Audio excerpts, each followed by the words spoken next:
아, 요즘에 참 우울하죠.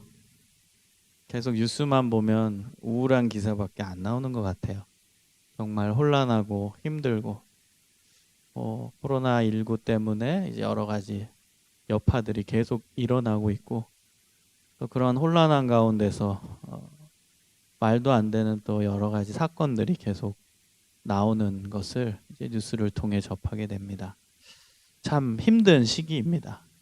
언제 끝날지 모르는 시기이고, 계속 암울하고 우울하고 힘들고 그러다 보니까 우리의 입술조차도 우울하고 힘들고 한숨 쉬고 괴롭고 짜증나고 원망되고 핑계대고 욕하고 날카롭고 예민하고 이것이 우리의 지금 현재 입술의 모습이라고 생각합니다. 그래서 오늘은 이 시기를 지나면서 우리의 삶 가운데 필요한 게 무엇일까를 고민해 봤으면 좋겠습니다. 요즘 설교의 주제가 사실은 이 코로나 시대를 지나면서 우리의 신앙에 있어서 우리의 삶에 있어서 중요한 부분을 하나하나 이제 점검하면서 설교를 진행하고 있습니다. 자, 오늘은 우리의 입술, 우리의 말에 대해서 한번 생각해 보았으면 좋겠어요. 특히 지금 어려운 시기를 지나면서 여러분이 일상생활 속에서 주로 쓰고 있는 말은 어떤 말인가? 어떤 말을 우리는 요즘 쓰고 있는지를 한번 성찰하는 시간이 되었으면 좋겠습니다. 제가 좋아하는 시 중에 이혜인 수녀님의 말을 위한 기도라는 긴 시가 있어요. 말을 위한 기도거든요. 제목이 길어요. 그래서 제가 중요한 부분만 한번 읽어드릴게요. 언어에 대해서 성찰하는 시입니다. 참으로 아름다운 언어의 집을 짓기 위해 언제나 기도하는 마음으로 돌을 닦는 마음으로 말을 하게 하소서. 언제나 진실하고 언제나 때에 맞고 언제나 책임 있는 말을 갈고 닦게 하소서. 내가 이웃에게 말을 할 때에는 하찮은 농담이라도 함부로 짓거리지 않게 도와주시어 좀 더 겸허하고 좀 더 인내롭고 좀 더 분별 있는 사랑의 말을 하게 하소서. 내가 어려서부터 말로 저지른 모든 잘못, 특히 사랑을 거스른 비방과 오해의 말들을 경솔한 속단과 편견과 위선의 말들을 주여 용서하여 주소서. 나날이 새로운 마음, 깨어있는 마음, 그리고 감사한 마음으로 내 언어의 집을 짓게 하시어 해처럼 환히 빛나는 삶을 당신의 은총 속에 이어가게 하소서. 이러한 시입니다. 언어에 대한 성찰적 시이죠. 여러분, 우리의 인격을 드러내주는 것이 우리가 쓰는 말입니다. 말을 통해서 사람을 죽이기도 하고 말을 통해서 사람을 살리기도 합니다. 말을 통해서 사람에게 희망을 주기도 하고 말을 통해서 사람에게 절망을 불어넣어 주기도 합니다. 우리 속담에도 말 한마디에 천냥빛을 갚는다라는 말이 있죠. 말 한마디가 너무나도 중요하다는 것입니다. 무서운 죄를 지어서 감옥에 있는 사람들을 심리 연구를 해보면 대부분 어린 시절 그리고 청년 시절에 누군가로부터 평생 지울 수 없는 무서운 말을 들었던 사람들입니다. 상처받는 말, 사람을 진짜 죽일 수 있는 무서운 말을 듣고 사람이 변한 겁니다. 안 좋게. 그래서 굉장히 무서운 죄를 짓는 범죄자가 되었다는 것입니다. 말이 얼마나 중요한지, 우리의 삶에서 말, 우리의 인격에서 말, 우리의 신앙에서의 말은 너무나도 중요합니다. 윤리학과 도덕에서도 말은 중요하다고 얘기합니다. 철학에서도 말은 중요하다고 얘기합니다. 신문 방송학, 커뮤니케이션 학에서도 말은 중요하다고 얘기합니다. 그런데 여러분, 왜 우리 기독교에서는 말을 중시하냐?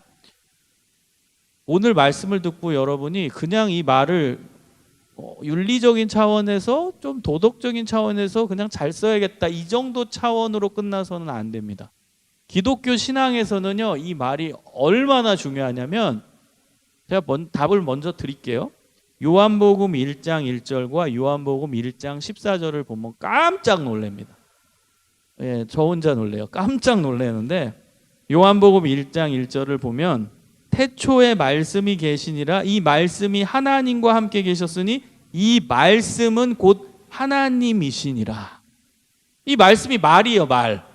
여러분, 태초에 아무것도 없을 때 성경에는 공허한 시간 속에 시간도 없었죠. 태초에는. 그것을 이제 영어로는 케이오스라고 하잖아요. 카오스. 아무것도 없는 혼돈과 무질서의 시대 속에서 유일하게 있었던 것은 말이라는 거예요. 말. 우리 인간이 있기도 전에, 온 만물이 있기도 전에, 해와 달과 별이 있기도 전에 아무것도 없는 공허의 상태에서 유일한 존재는 말이었어요. 말. 그래서 요한복음 1장 1절에는 태초에 말이 있느니라 이거예요. 말이 있었대요. 태초에 말은. 근데 이 말이 하나님과 함께 계셨으니 이 말이 곧 하나님이시니라. 너무나 놀랍지 않아요, 여러분? 온 세상 만물이 있기도 전에 말은 있었어요. 근데 그 말이 하나님과 함께 하셨어요. 근데 하나님은 영이시기 때문에 눈에 안 보이죠? 그러니까 그 말 자체가 하나님이라는 거예요. 하나님이 우리와 같이 이제 육신이 있었으면 우리의 육신에서 나오는 음성이 말일 텐데 하나님은 육신이 없는 영이잖아요. 태초에 영으로 계셨어요. 그러니까 눈에 안 보여요. 그러니까 음성만 있는 거죠. 음성. 그러니까 하나님 자체가 음성이다. 이 말씀이에요. 요한복음 1장 1절이. 그 다음 요한복음 1장 14절에 보면 이 말씀이 육신이 되어 우리 가운데 거하심에 우리가 그의 영광을 보니 아버지의 독생자의 영광이요 은혜와 진리가 충만하더라.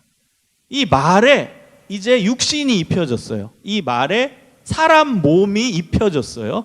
그래서 우리 안에 거하시게 되었대요. 우리 인생 안에, 우리 존재 안에, 우리 인간 가운데 거하게 되셨대요. 누구세요, 그분이? 예수님이시죠.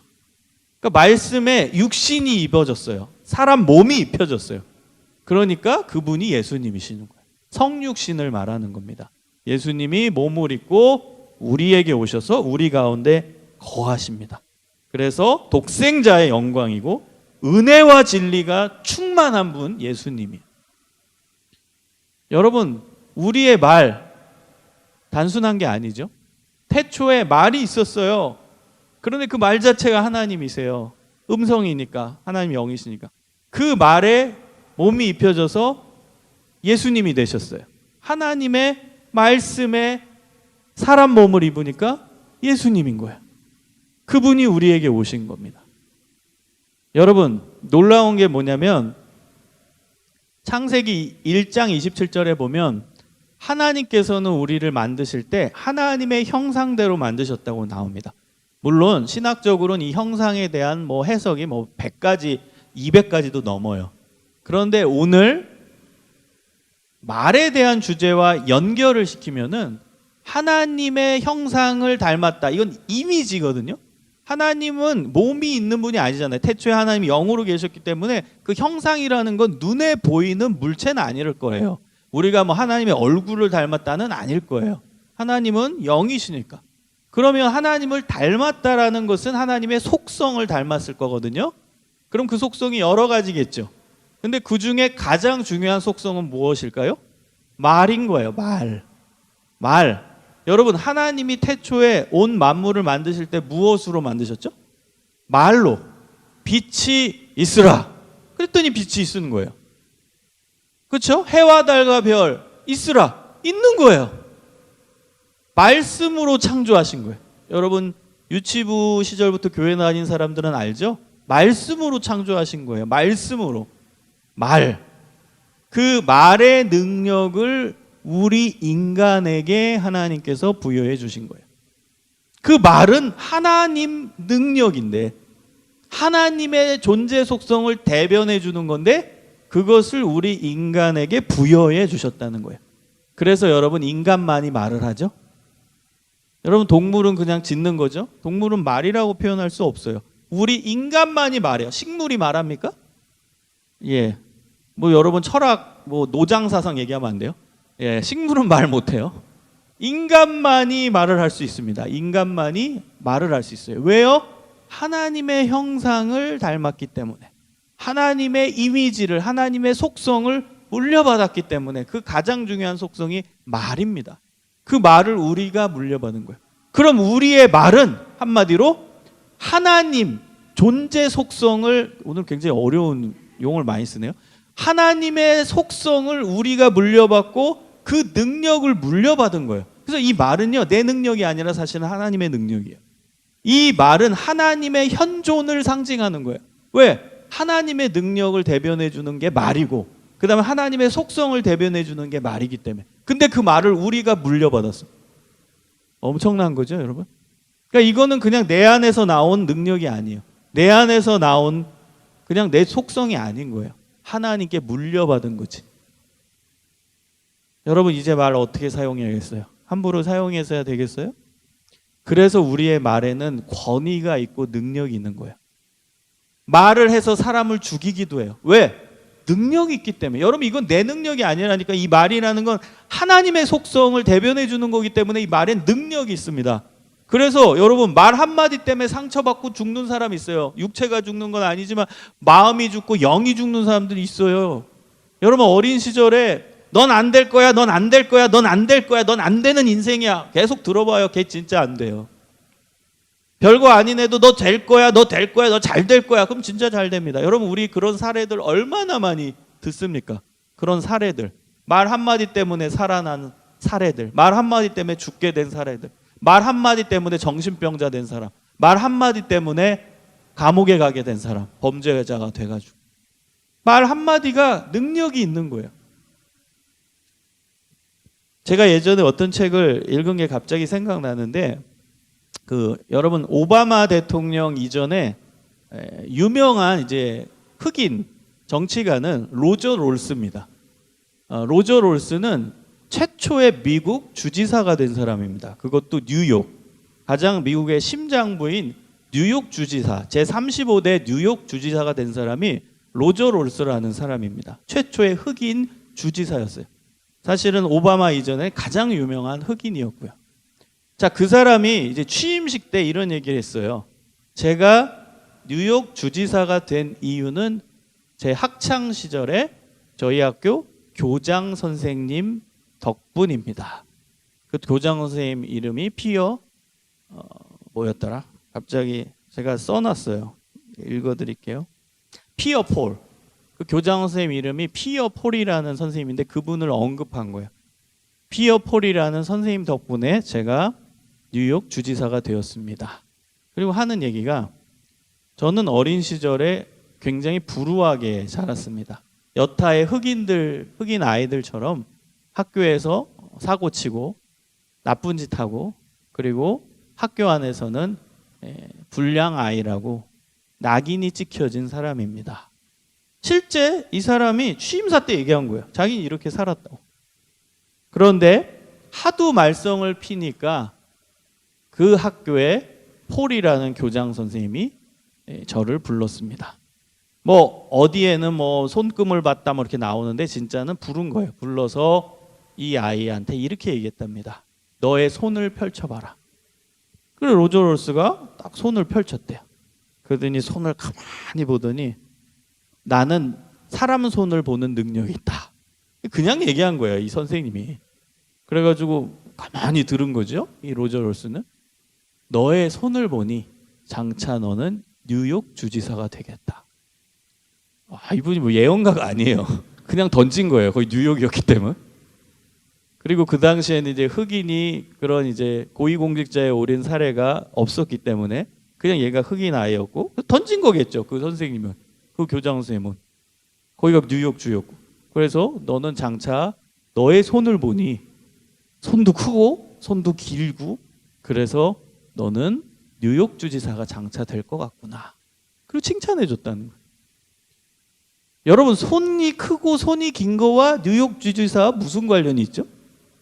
전혀 관련 없죠. 너 손이 크니, 너 손이 기니 장차 뉴욕 주지사가 될 것이다. 관련성이 전혀 없어요. 뉴욕 주지사와 손의 모양과 크기는 아무 상관이 없습니다. 그런데 이 아이는 그것을 마음에 새긴 거예요.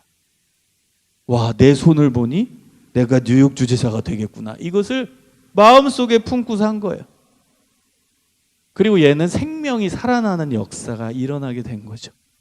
내가 이렇게 살면 안 되겠구나. 난 뉴욕 주지사가 될 사람인데 이렇게 살아서는 안 되지.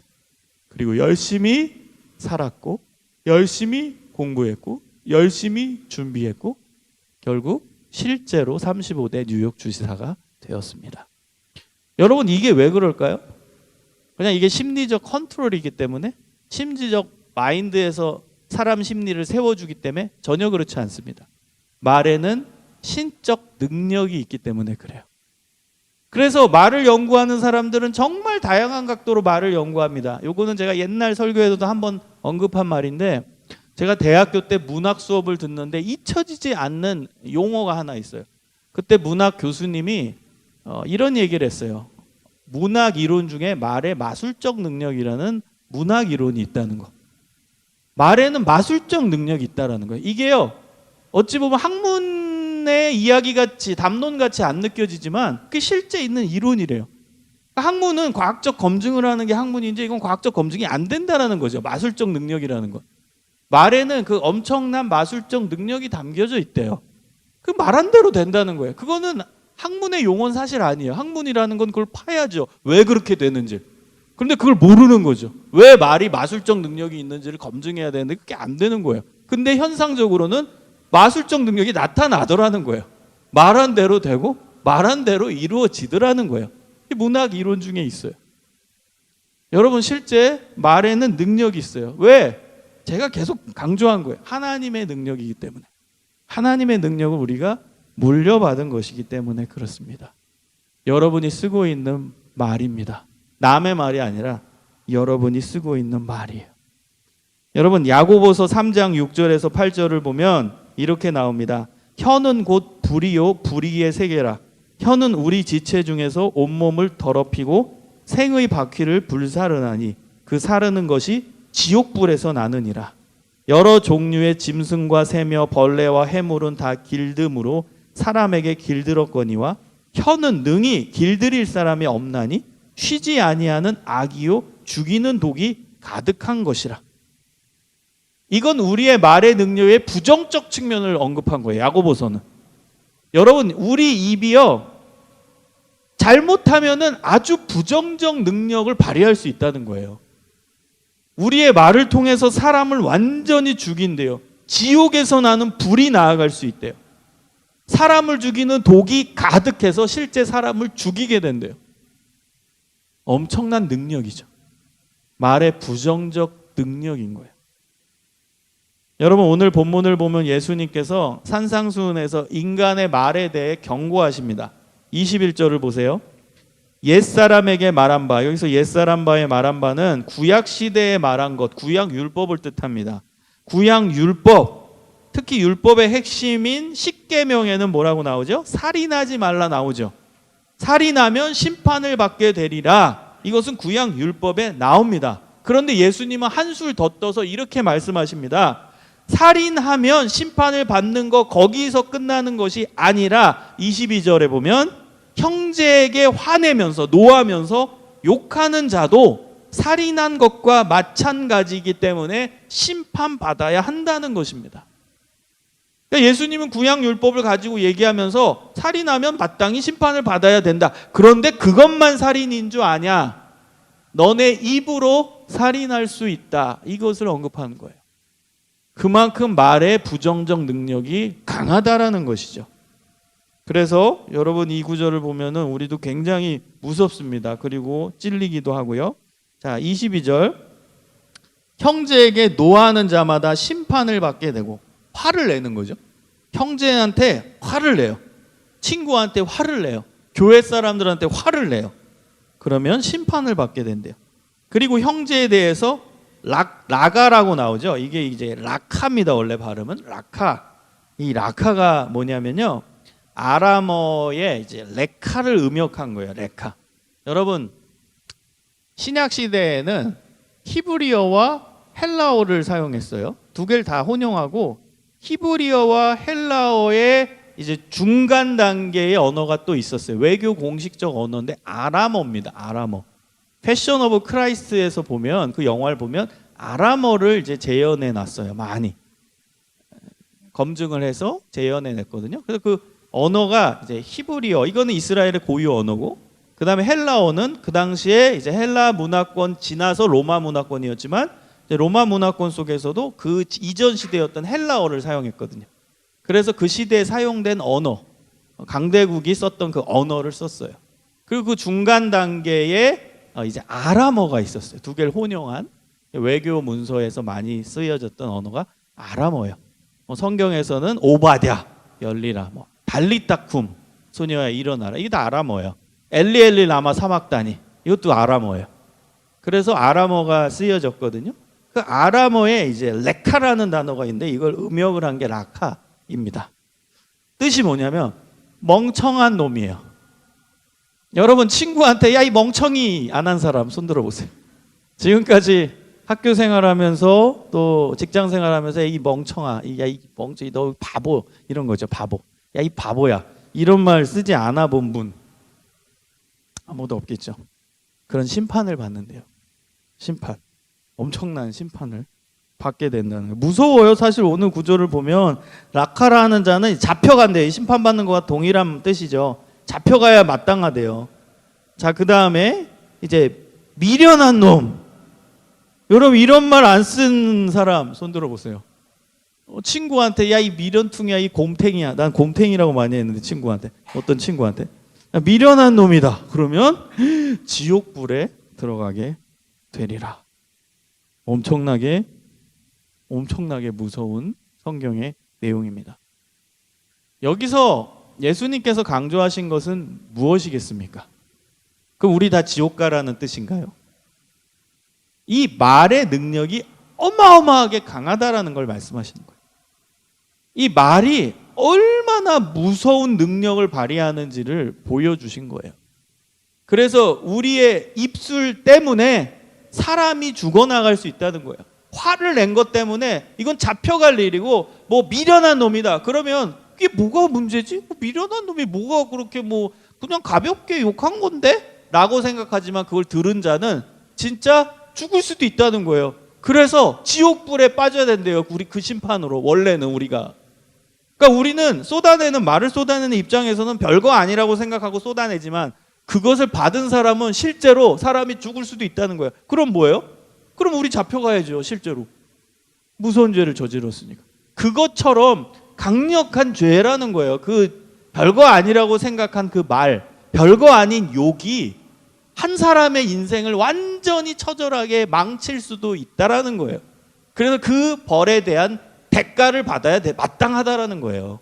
그만큼 여러분 우리의 언어가 강력하다는 거예요. 우리는 가볍게 던진 욕도 한 사람의 삶을 망칠 수도 있다는 거예요. 그래서 그 벌에 대한 대가를 치러야만 될 만큼 무섭다는 거예요. 그게 예수님이 말씀하시는 의도십니다. 여러분 말을 어떻게 사용하고 계십니까?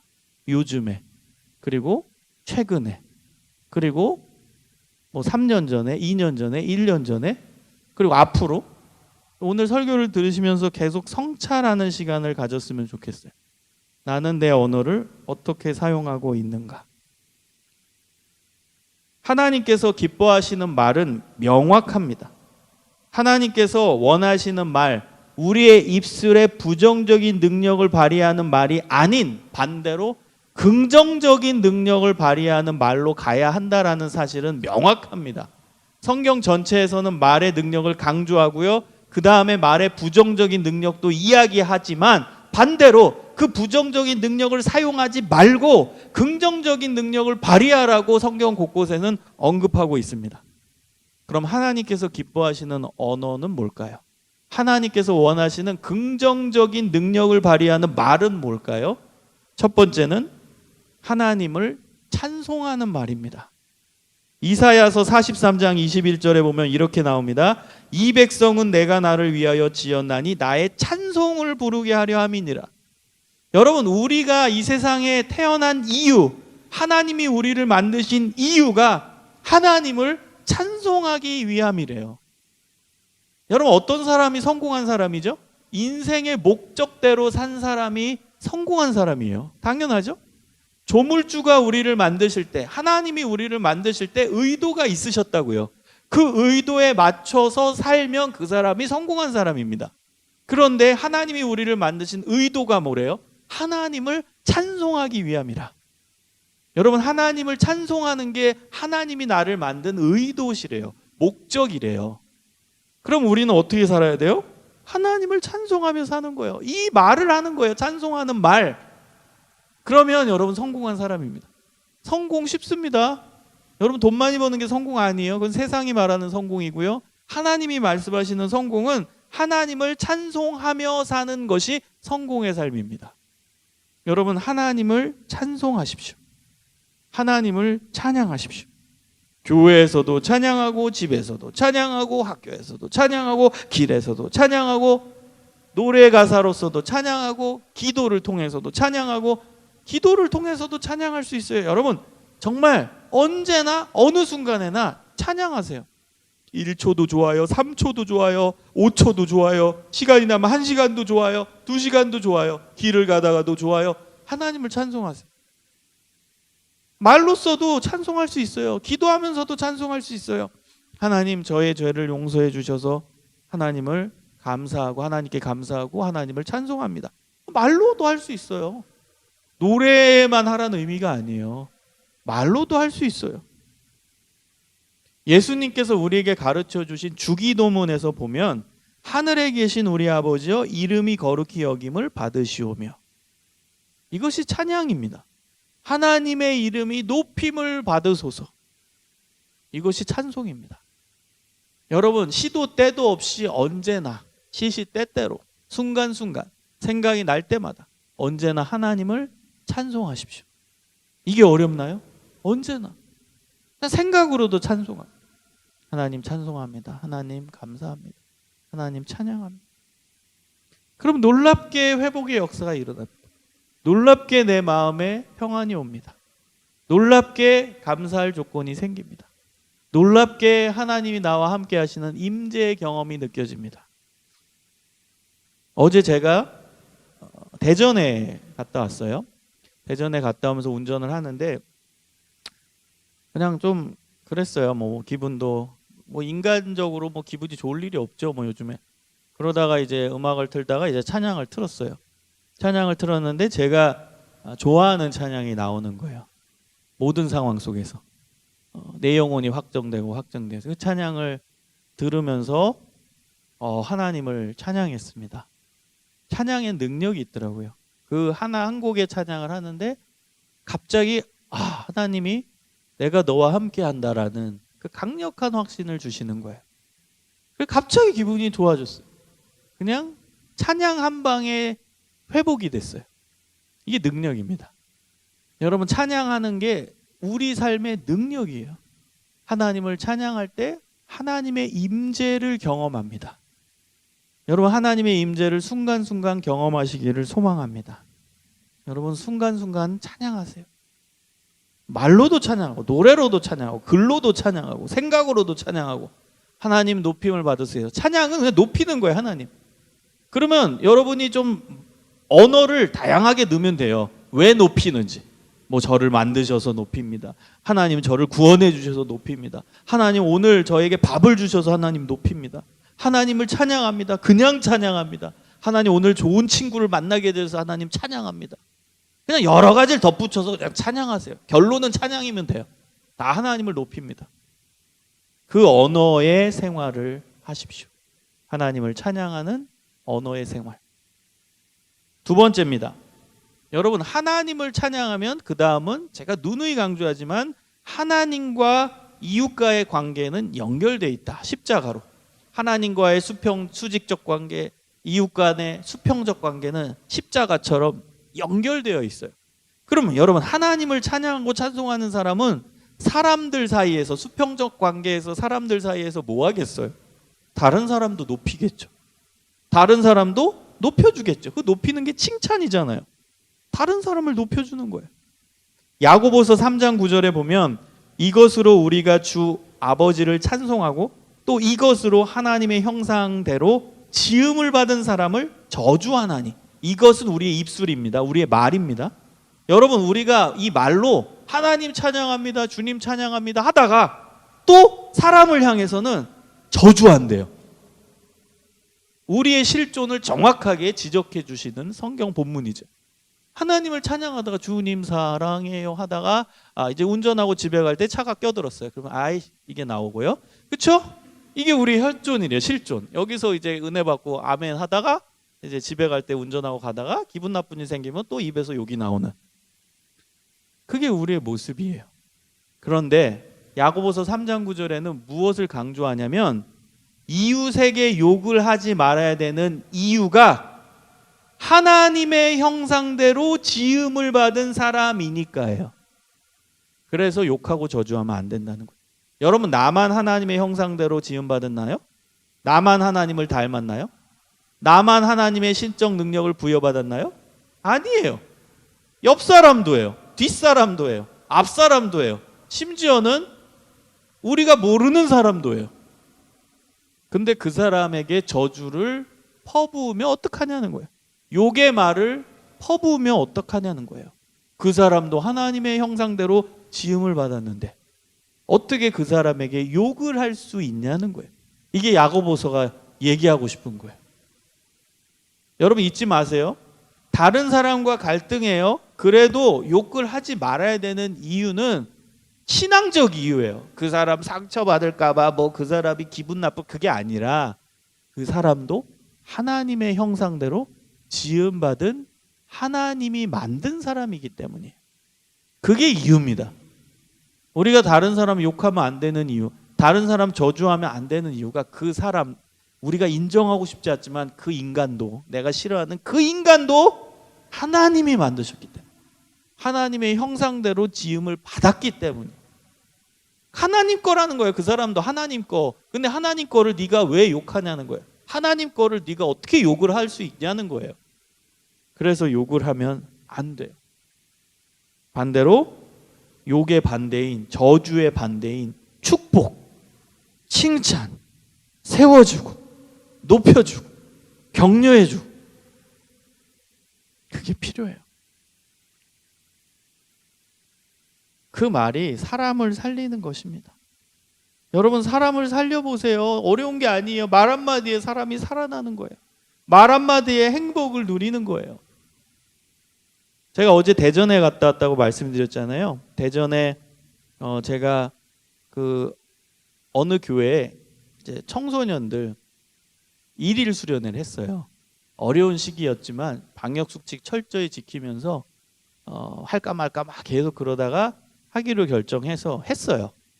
너무 방역 수칙을 너무나 엄격하게 지켰어요. 막 저는 우리 같이 갔던 제 제자 같이 갔는데 장갑 다 끼고 막 얼굴에 뭐 하고 그 용접기 같은 건데 투명으로 된 거, 그 별의별 거 다 했어요. 그 안전수칙 철저히 지키느라고 사진도 그 증거로 다 남겨야 되거든요. 만에 하나 문제가 생길 때 그걸 다 제출해야 돼. 우리 이렇게 잘 지켰다고. 그래서 저는 이제 이제 지난주에도 무슨 세미나에서 이제 다 온라인 세미나예요. 그래서 한국교회 여름 수련회 어떻게 하냐 이런 거 발표를 계속 하고 있는데, 제가 한 30가지 방역 수칙을 만든 게 있어요. 그거는 질병관리본부에서 얘기한 거에 한 강도가 3배 정도 강해요. 그걸 매뉴얼로 만들어서 지금 한국교회 보급을 몇 개 다 오픈해놨는데, 그거 보면은 진짜 이거 지킬 수 있을까 할 정도로 엄청나게 이제 아주 보수적으로 만들었어요. 우리가 질본에서 얘기한 것보다는 더 엄격해야 될 거 아니에요. 그러면 뭐 자신 있게 전 할 수 있다고 봐요. 그 방역 수칙을 그렇게 철저히 지키면. 그래서 제 매뉴얼대로 했어요. 그래서 막 숨 막혔죠. 막 이거 하고 별의별 거 다 했는데, 어쨌든 제가 하고 싶은 말은 뭐였냐면, 맨 앞에 막내가 온 거예요. 어린애가. 청소년 모임이었는데. 그래서 너 몇 학년이냐 그랬더니 초등학교 3학년이래요. 너 왜 왔어? 그랬더니 누나 따라왔대요. 남자애였는데. 그래가지고 야, 너는 오늘 설교를 준비하려고 한 말은 아니에요. 그냥 한 말이에요. 너는 어떤 말을 들으면 기분이 좋아? 그랬더니 얘가 이러는 게, 아직 어리니까, 어떤 말이라기보다는요, 저는 누가 저한테 10,000원 줄 때 그때 그때 행복해지는데, 그 말을 듣는 건 아니다. 말을 물어봤는데 10,000원 받을 때, 야, 돈 10,000원이다 이런 말 들을 때 기분이 좋다는 거예요. 행복하다는 거예요. 그래서 지금 그걸 원해? 그랬더니 저는 그걸 가장 원해요. 이렇게 얘기하는 거예요. 좀 귀엽기도 하면서 벌써 돈을 밝히나 얘가. 하여튼 그런 생각이 있어가지고, 그럼 너가 지금 하나님으로부터 어떤 말을 듣고 싶어? 근데 똑같이 얘기하는 거예요. 야, 옛다 돈 10,000원이다. 10,000원 받고 10,000원이다라는 말을 들으면 좋을 것 같아요. 행복할 것 같아. 그래서 내가 하나님 대신해서 너의 꿈을 이루어줄게 해서 50,000원을 줬어요. 그래가지고 얘가 막 신나서 막 뛰어댕기는 거예요. 너무 좋다고 막. 옆에 뒤에는 막 뺏으려고 그러고, 야, 나도 달라고, 막 니만 갖지 말라고 막 그랬는데, 너무너무 그냥 기분이 좋았어요. 그 자체로. 얘가 너무 행복해하는 거예요. 막 방방 뛰어댕기는 거예요. 그거 받았다고 막. 뒤에서는 막 뺏으려고 그러고 얘는 지키려고 하고. 근데 한 사람을 그렇게 세워주는, 자기가 원하는 말, 뭐 걔야 뭐 그냥 뭐 아직 애니까 뭐 그런 거 뭐 주고, 그 다음에 그런 거 줬다 이런 말 들으면, 나 이거 받아, 돈 받아 이런 말 들으면 좋아하지만, 여러분, 우리가 이 물질적인 거를 뛰어넘어서 어떤 거라도 우리가 긍정적인 것을 받으면 우린 살아나요. 그게 뭐 무형적이든 유형적이든 긍정적인 걸 받으면 살아나요. 생명이 살아납니다. 그래서 여러분 주변에 힘든 사람 위로해주면 그 말 한마디가 살아나는 거예요. 그리고 배고픈 사람한테 정말로 빵 한 쪽만 줘도 살아나는 거예요. 여러분, 별게 아닙니다. 살아나는 거는요, 유형적인, 무형적인, 그 무형적인 건 이제 말이죠. 그리고 유형적인 건 여러분 있는 거를 조금이라도 나눠주는 거, 그게 유형적인 나눔, 긍정적 나눔이에요. 그럼 살아나요. 제가 옛날에 그 청소년 사역을 했을 때 기억나는 학생이 있어요. 지금 뭐 하는지 되게 궁금한데, 학교 밖 청소년이 있어요. 그러니까 문제야. 정말 사고 치는 그런 학생이었는데, 얘가 이제 막 사고 치고 막 저한테 전화해서 뭐 한번 만났으면 좋겠다. 저는 따랐어요. 그 교회로 나오라고 했거든요. 밤에. 저희 이제 교회에 저희 아버지 목회하실 때, 제가 아직 사역 나가기 전이에요. 옛날인데 아버지 교회에서 사역했는데, 저는 아버지 교회에서 사역은 사역이라고 생각 안 하거든요. 거기 있을 때였어요. 그래서 저희 집 앞에 있었거든요, 교회가. 그래가지고 이제 너 교회로 나와라. 그래서 교회로 나왔어요. 근데 얘가 벌써 막 와가지고 막, 얘는 되게 인생에 대해 부정적인 거예요. 살기 싫다, 사는 게 힘들다, 막 공부하기 싫다, 학교 가기 싫다, 짜증난다, 오늘도 짜증나는 일이 있어서 막 진짜 막 괴롭다, 막 다 토로하는 거예요. 그래서 제가 가만히 듣고 있다가 이런 말을 했어요. 너 배고프니? 또 배고프대. 그래가지고 그 바깥에 이제 편의점 가가지고 라면을 샀어요. 라면, 컵라면을. 그리고 물을 이제 딱 붓고선 걔한테 줬거든요. 얼마나 잘 먹는지 모르는 거예요. 그래가지고 라면을 한 개 더 샀었어요. 컵라면을. 그때 또 두 번째 컵라면도 막 너무 신나게 먹는 거예요. 그런데 제가 왜 이 얘기를 하냐, 뭐 컵라면 먹을 수 있고 뭐 그런 경험이 한두 번이겠어요, 청소년 사역하면서. 그런데 그때 저는 걔 얼굴에서 천사의 모습을 봤어요. 그 강팍하던 아이가 그 컵라면 2개를 먹으니까 막 애가 된 거예요. 그 순수한 아이, 순수한 청소년. 너무 행복해하는 거예요. 그냥 회복이 된 얼굴. 너무나 좋아하는 거예요. 막 배부르다고, 너무 기쁘다고 막. 그냥 그 자체가 그냥 인상적인 장면으로 평생 기억이 남아요. 그 얼굴이. 별것도 아닌 그 라면 2개 먹고 저렇게 정말 온 인생을 비관하던 애가 라면 2개 먹고 저렇게, 물론 그 다음에 또 변하겠죠. 그러나 그 장면, 그 순간에 그 천사의 얼굴이 비춰지는 그 모습을 통해, 우리가 다른 사람 생명을 살린다는 것이 큰 게 아니구나. 컵라면 1-2개 사주는 거, 그것만이라도 그 사람의 영혼을 살릴 수 있구나. 컵라면 사주면서 힘내 하면서 예수님 얘기도 해주고, 예수님 너 사랑하셔. 영혼이 살아나는 거죠. 그래서 여러분 주위에 힘든 사람들, 큰 거 아니에요. 그냥 무형적인 말, 유형적인 거라도 작은 거, 그런 것들 하나하나, 초콜릿 하나라도 힘내 등 두들기면서. 여러분 직장 동료한테 한번 실천해 보세요. 여러분 기운 힘들어하고 고개가 축 처진 사람한테 초콜릿 작은 거 하나 딱 책상 위에 딱 주면서 아이고 힘내. 동성끼리 하세요. 또 오해한다. 또 잘못하면. 동성끼리 가서 힘내 하고 초콜릿 하나 주고 등 두들려 주고. 그럼 얼마나 힘이 나겠습니까? 그 자체로. 작은 실천부터 하는 게 중요합니다. 작은 실천. 그래서 다른 사람 세워주고, 다른 사람 격려해주고, 다른 사람을 높여주는, 그 격려해주고 위로해주는 그러한 생활이 되기를 소망합니다. 마지막 세 번째는 감사입니다. 뭐니 뭐니 해도 감사하는 말이죠. 여러분 에베소서 5장 4절을 보면은 이 구절은 중요한 구절이니까 한번 눈여겨보세요.